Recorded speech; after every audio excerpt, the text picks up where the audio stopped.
नमस्कार साथियों। Last class में हमने इस बिल्डिंग पे जितने भी तरह के लोड होते हैं, dead, live, seismic load type, ये हमने लगाए थे। साथ ही हम model, linear gravity, non linear gravity, response spectra और पुशअवर लोड कैसे हमने डिफाइन किया था। आज के क्लास में हम मॉडल एनालिसिस करेंगे और मास सोर्स भी हमने लगाया था dead dot plus 0.5 live load. तो चलिए सैप के डेमोन्स्ट्रेशन में चलते हैं और देखते हैं चीज़ों को कि कैसे करते हैं। तो सैप में हमने इस बिल्डिंग पे सारे लोड लगा दिए थे। मैं एक बार आपको दिखा देता हूँ। लोड पैटर्न में मैंने सारे लोड डिफाइन किए थे और लगा दिया था इंडियन कोड के ऊपर से। फिर उसके बाद मैंने यहाँ पर लोड केसेस में से dead, model, live, seismic, linear gravity, non linear gravity, response spectra, x direction और पुश ओवर एक्स डायरेक्शन में मैंने सारे लोड लगाए थे। अब बेसिकली मॉडल एनालिसिस करने के लिए हमें इतने सारे लोड की जरूरत नहीं पड़ती है। मॉडल एनालिसिस के लिए डेड और लाइव लोड की ही जरूरत पड़ती है।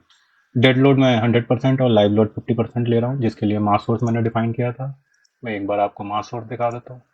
मास सोर्स यहाँ से मैंने माई मास सोर्स के नाम से डिफाइन किया था। मैं मॉडिफाई करके दिखा देता हूँ। डेड को 100% और लाइव को 0.5% यानी 50% लिया था और इसको स्पेसिफाइड लोड पैटर्न के ऊपर से रखा था और इसको मैंने नाम दे दिया था। तो आज के क्लास में बेसिकली मॉडल एनालिसिस करेंगे। तो उससे पहले ये देख लेते हैं, समझ लेते हैं कि मॉडल एनालिसिस होता क्या है और ये हमें क्या क्या चीज़ प्रोवाइड करता है। तो हेडिंग है मॉडल एनालिसिस इन सैप 2000। यहाँ पे है कि before any analysis we have to perform modal analysis. अब क्यों? क्योंकि ये डायनेमिक बिहेवियर सिस्टम का हमें बता देता है।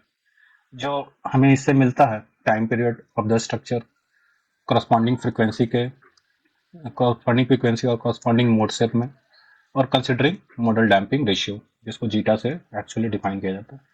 अब ये जो डैम्पिंग होता है ये एक्सपेरिमेंटली निकलता है, हम इसको एनालिटिकली नहीं निकाल सकते हैं। इसलिए जनरली हम अगर एक्सपेरिमेंटल डाटा होता है तो हम डैम्पिंग हर मोड में अलग अलग प्रोवाइड करते हैं और नहीं तो हम कांस्टेंट मान के चलते हैं।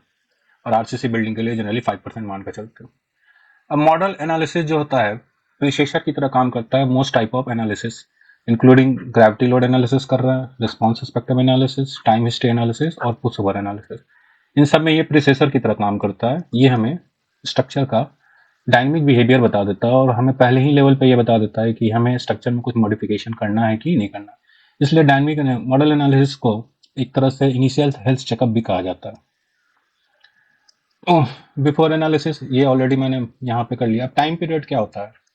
टाइम पीरियड होता है टू कंप्लीट वन ऑसिलेशन। अगर मैं मान लूँ कि single degree of freedom system का कोई स्ट्रक्चर है और ये मोड वन, ये single degree of freedom system का स्ट्रक्चर है और ये मेरा वाइब्रेट किया, तो वाइब्रेट करेगा तो ये कुछ इस तरह से वाइब्रेट करेगा।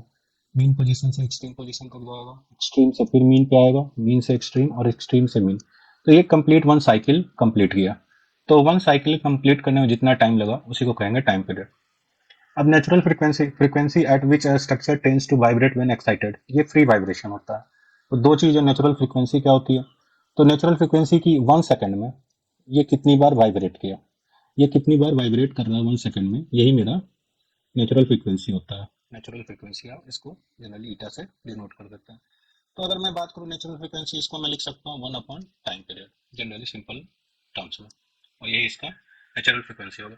तो फ्री वाइब्रेशन का क्या मतलब है? स्ट्रक्चरल डायनामिक्स कोर्स में हम पढ़ते हैं mass matrix into acceleration plus K stiffness matrix into velocity, sorry,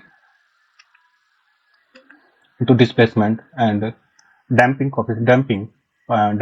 matrix C matrix into velocity equal to force. अब फोर्स ये टाइम डिपेंडेंट भी हो सकता है, इसमें से सारे टाइम डिपेंडेंट हो सकते हैं और कांस्टेंट भी हो सकते हैं।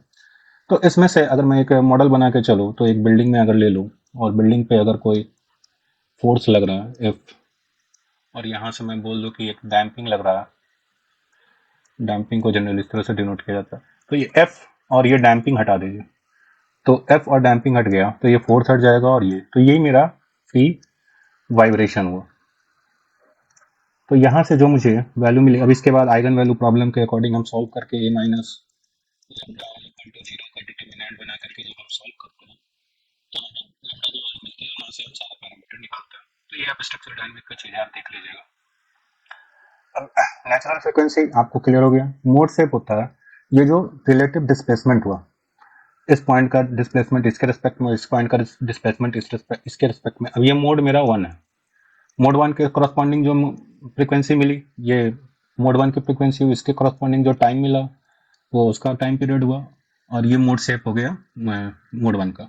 अगर मैं मान लीजिए कि double degree of freedom system है, डिग्री ऑफ फ्रीडम सिस्टम दो है हमारे पास बिल्डिंग का, यानी 1 स्टोरी बिल्डिंग है, 2 स्टोरी बिल्डिंग है, तो अगर ये मोड वन में वाइब्रेट कर रहा है तो इस पॉइंट का कुछ डिस्प्लेसमेंट होगा, इस पॉइंट का कुछ डिस्प्लेसमेंट होगा, और ये मेरा इस तरह से मोड वन में जाएगा, ये मोड वन हुआ। और अगर ये मोड टू में जाता है तो इस पॉइंट का कुछ वाइब्रेशन होगा और इस पॉइंट का कुछ वाइब्रेशन होगा। तो ये अगर मान लीजिए कुछ गया इधर मोड टू में जा रहा है और ये इस तरफ गया, तो ये जो वाइब्रेशन का मोड बनेगा ये मोड टू हुआ, ये मोड टू में गया, तो इसके कॉरस्पॉन्डिंग जो मिलेगा T1 मिलेगा, N1 मिलेगा फ्रिक्वेंसी, और उसके बाद जो भी इसके कॉरस्पॉन्डिंग मिलेगा ये मोड सेप वन हुआ, और इसके कॉरस्पॉन्डिंग T2 मिलेगा, N2 मिलेगा, और मोड सेप टू हो गया। अब यहाँ पे एक और चीज देखिए, जैसे जैसे हम हायर मोड की तरफ जाएंगे, मोड वन से मोड टू की तरफ, तो ये जो फ्रिक्वेंसी होगी N2 ये ग्रेटर होती होगी N1 से। इसी तरह अगर मैं मोड थ्री में जाऊंगा तो उसका फ्रिक्वेंसी इन तीनों में सबसे अधिक होगा। तो इसका मतलब है कि टाइम पीरियड जो होगा वो उल्टा हो जाएगा। तो ये चीज ध्यान रखिएगा, और जब मैं रिजल्ट निकालूंगा तो वहां से भी मैं थोड़ा सा कंपेयर करूंगा। और मॉडल डैम्पिंग जो होता है ये बेसिकली हम जीटा से डिनोट करते हैं, और ये एक्सपेरिमेंटली निकाला जाता है। दो तरह के मेथड है, एक तो लॉगरिथमिक डिक्रीमेंट का, और दूसरा एक और मेथड है, उसको आप लोग स्ट्रक्चरल डायनामिक्स में देख लीजिएगा कि किस तरह से निकालते हैं। एक्सपेरिमेंटली ही निकाल सकते हैं, एनालिटिकली इस चीज को नहीं निकाल सकते। तो आइए अब सॉफ्टवेयर में चलते हैं, स्टैक के डेमोन्स्ट्रेशन में, तो वहां से हमें चीजें समझ में आएंगी। तो लगभग लगभग मास सोर्स भी मैंने डिफाइन कर ही दिया। तो इतना सब होने के बाद आप यहाँ से रन में चले जाइएगा, रन में जा करके सिर्फ मॉडल को रन कर दीजिएगा, बाकी को रन मत कीजिएगा क्योंकि अभी हमें जरूरत है नहीं। तो मैं मॉडल को सिर्फ यहाँ से रन कर दे रहा हूँ, सारा चीज आ जाएगा, आप यहाँ से रन कर दीजिएगा मॉडल को। ये ऑलवेज शो पे रखिएगा ताकि आपको पता चले हो क्या रहा है बैकग्राउंड में, और यहाँ से रन कर देंगे तो रिजल्ट हमें आएगा। तो मैंने रन कर दिया और ये रन हो रहा है, प्रोसेसिंग हो रही है।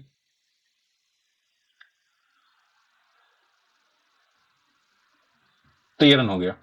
रन होने के बाद हम यहाँ पर, यहाँ से हम शो डिफॉर्म शेप है, और यही चीज़ आप यहाँ से डिस्प्ले में जा करके भी शो डिफॉर्म शेप में आप क्लिक करिएगा तो सेम ही चीज़ आएगा। यहाँ से आप, इसको मैं कट कर देता हूँ ताकि आपको अच्छे से दिखे चीज़ें। अब मैं यहाँ से मोड आपको दिखा रहा हूँ, मोड वन। अब मोड वन में मैं अप्लाई कर रहा हूँ, कम डिग्री में कीजिएगा तो यहाँ से आप डिग्री चेंज कर लीजिएगा। मैं 15 डिग्री रखता हूँ तो ज़्यादा अच्छा दिखेगा। वायर फ्रेम में करिए, क्यूबिक फ्रेम में कीजिएगा तो सिर्फ ये दिखेगा, अदरवाइज वो जो ग्रिड लाइन हो वो भी दिखेगा। मोड वन है, यहाँ से मैं सेलेक्ट कर रहा हूँ, यहाँ से मैं मोड बढ़ाता जाऊंगा। अब मैं अप्लाई कर रहा हूँ तो आपको दिखेगा कि ये वाइब्रेट किया। अब इसको आप एनिमेट भी कर सकते हैं, और एनिमेट करके देख सकते हैं कि ये किस तरह से मूव कर रहा है। तो एक डायरेक्शन में ये मूव कर रहा है। फिर इसी तरह अगर मैं मोड टू में जाऊंगा तो मोड टू आपका जो है सॉफ्टवेयर का, ये वाई डायरेक्शन में गया, ये देखिए ये वाई डायरेक्शन में जा रहा है। तो ये सॉफ्टवेयर का मोड है। और थर्ड मोड में मैं जा रहा हूँ तो ये रोटेशनल मोड होगा, तो ये रोटेशन कर रहा है। तो हमारी बिल्डिंग जो है ये ओके है।